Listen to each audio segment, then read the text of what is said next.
Olá, pessoal do 8º ano, vamos agora continuar nossa aula de ciências, iniciando o capítulo 6. No capítulo 6, nós vamos continuar falando de reprodução sexuada, especificamente reprodução sexuada nos vertebrados, que são os animais que têm coluna vertebral, tá certo? Esse capítulo é um pouco extenso também, e aí nós vamos trabalhar de duas partes, tá bom? Hoje nós vamos trabalhar a reprodução sexuada de uma forma geral nos vertebrados, vamos falar da reprodução nos peixes, nos anfíbios e nos répteis. Na próxima aula a gente vai seguir falando da reprodução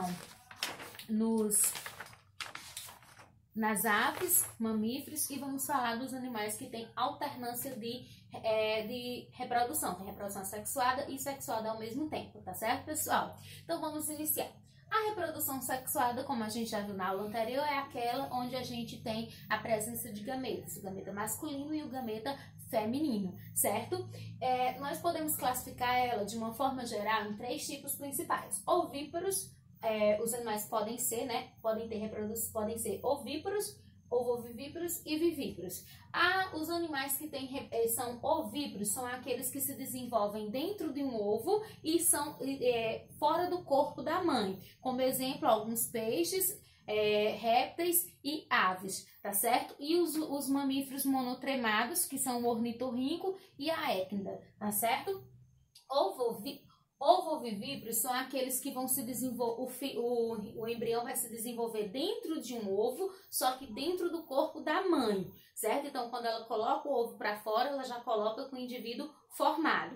E os vivíparos são aqueles que vão, exemplo desse aqui, nós vamos ter, dos ovovivíparos, nós vamos ter alguns peixes, como tubarões e raias, e alguns répteis, cobras e lagartos, por exemplo, certo? E vivíparos são aqueles que o indivíduo vai se desenvolver dentro do corpo da mãe, no útero, sendo alimentado por uma placenta ou por um marsúpio, no caso dos animais marsupiais, certo? E eles vão ser extremamente dependentes da mãe para o seu desenvolvimento durante a sua reprodução, certo? Exemplo, os seres humanos ficam nessa classificação, ou seja, não só os seres humanos, todos os mamíferos, tá bom? Então, só repassando, ovíparos são aqueles que se desenvolvem dentro de um ovo, fora do corpo da mãe. Ovovivíparos são aqueles que se desenvolvem dentro de um ovo, só que dentro do corpo da mãe. E vivíparos são aqueles que se desenvolvem dentro do corpo da mãe, no útero, em alguns casos, ou se desenvolvendo através da placenta, né, ou completando o desenvolvimento no marsúpio, que é o caso dos cangurus, que são os animais marsupiais, certo? Vamos agora falar da reprodução nos peixes. A reprodução nos peixes, né, a reprodução sexuada, os peixes, eles são dioicos, ou seja, eles têm sexos separados. Existe o peixe macho e o peixe fêmea. A fecundação dos peixes, ela é externa, ela acontece na água. Eles lançam os gametas, a fêmea, o gameta feminino, o macho, o gameta masculino, né, que é o espermatozoide.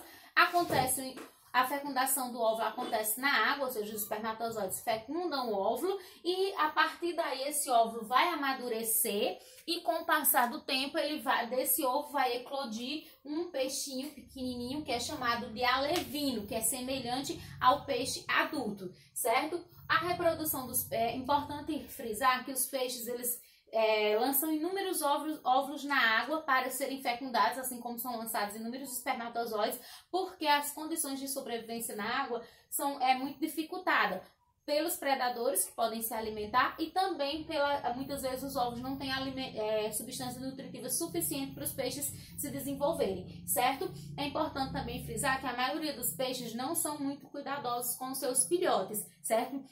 Em algumas espécies, os indivíduos adultos se alimentam dos alevinos de espécies diferentes ou até mesmo da própria espécie. Alguns são cuidadosos, como é o que acontece com o bagre marinho, que ele carrega os seus filhotes na boca durante todo o tempo para que não venha nenhum predador capturar os seus filhotes. Os seus óvulos que irão formar os filhotes, certo, pessoal?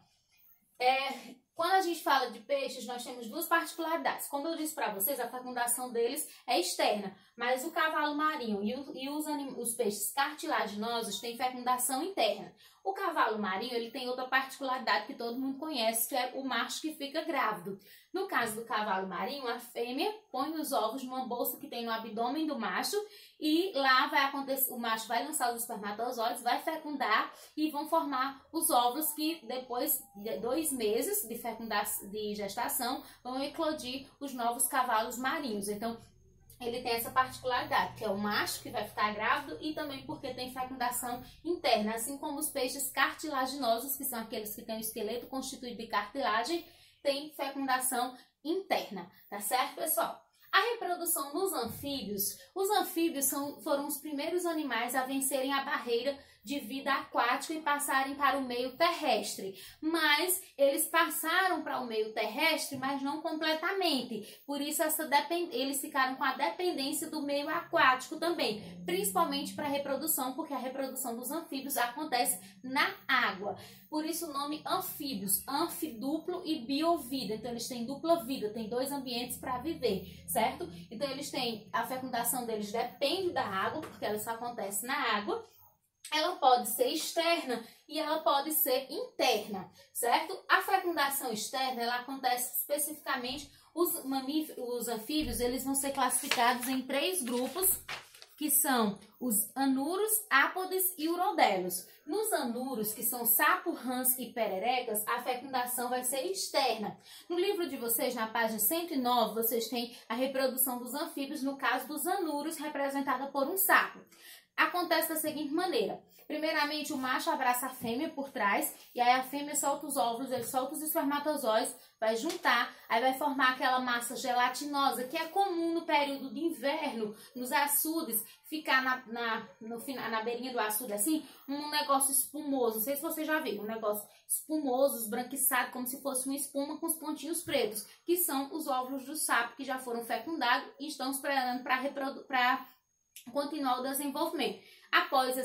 Depois dessa fecundação, vão nascer as larvas, que são os girinos, que é aquele que o pessoal chama de sapo de rabo, certo? E esses girinos vão se desenvolvendo, vão nascer primeiro os membros posteriores, que são as pernas, né? Depois os membros anteriores, que são as patas, e aí ao final do desenvolvimento, para completar, a cauda vai desaparecer, certo? E aí vai formar um indivíduo adulto, que é o sapo. Então eles vão ter um desenvolvimento que vai ter uma metamorfose, que é a transformação do girino no indivíduo adulto. E nesse caso a fecundação é externa, porque eles lançam os espermatozoides e óvulos na água, certo? Agora, nos urodelos, que são representados por salamandras, tritrões e axolotes, a fecundação é interna. Vocês têm na página 110 a imagem de um axolote, certo? No caso do axolote, o macho ele vai pôr ele vai colocar os espermatozoides numa bolsa que fica sobre o corpo da fêmea e com as pernas ele vai empurrar essa bolsa para dentro da cloaca. A cloaca é uma estrutura que nesses animais tanto serve para o sistema reprodutor como para o sistema excretor, para liberar as excreções, tá certo? Então, a reprodução dos répteis. Aí os répteis, eles foram os animais que conquistaram o ambiente terrestre definitivamente. Então, primeiro a gente tem os anfíbios, que teve a transição, mas depende do ambiente aquático para a reprodução. E aí os répteis, eles conquistaram o ambiente terrestre e aí eles têm uma fecundação que é independente da água, certo? Eles são dioicos, têm sexos separados. Tem uma fecundação interna, certo? Geralmente, eles têm uma fecundação interna, ou seja, acontece dentro do corpo da fêmea. Geralmente são ovíparos, ou seja, eles se desenvolvem dentro de ovos que ficam fora do corpo da mãe. Eles têm desenvolvimento indireto, sem passar por fase larval.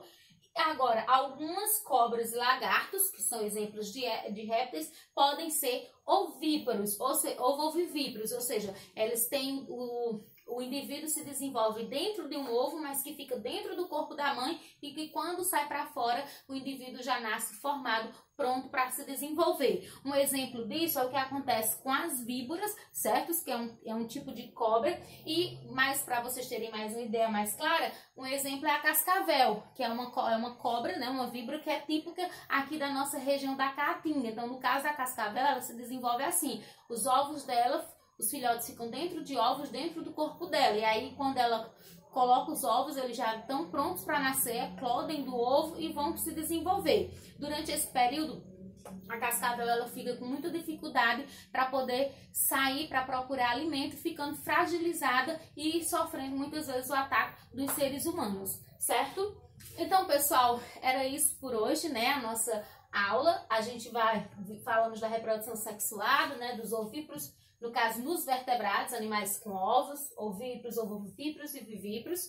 Falamos da reprodução nos peixes, anfíbios e répteis. E como eu disse para vocês, na aula seguinte, a gente vai falar da reprodução nas aves, mamíferos e dos seres que têm reprodução, alternância de geração, certo? Então, eu vou colocar para vocês a página da atividade bem rapidinho.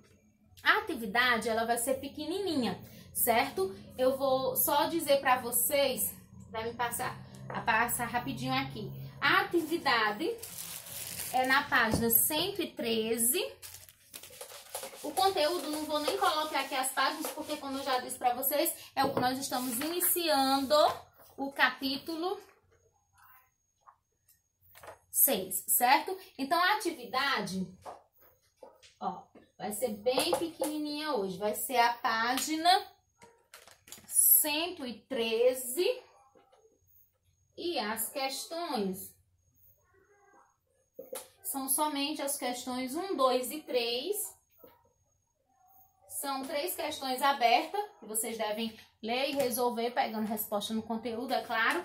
E na próxima aula a gente faz mais atividade, porque a gente fecha o conteúdo e aí vê toda a atividade, tá bom, pessoal? Qualquer dúvida, eu estou disponível de 1 às 5 para tirar dúvidas de vocês. Então, qualquer dúvida é só chamar no PV. E a atividade vocês podem postar. Se não der certo postar no aplicativo, não tem problema, manda no meu PV. Agora, por favor, mandem a atividade, porque eu tô sentindo a falta de muitas pessoas que não estão enviando a atividade para mim. E eu tô fazendo o registro, viu, pessoal? Então, vamos mandar as atividades. Tchau e um abraço.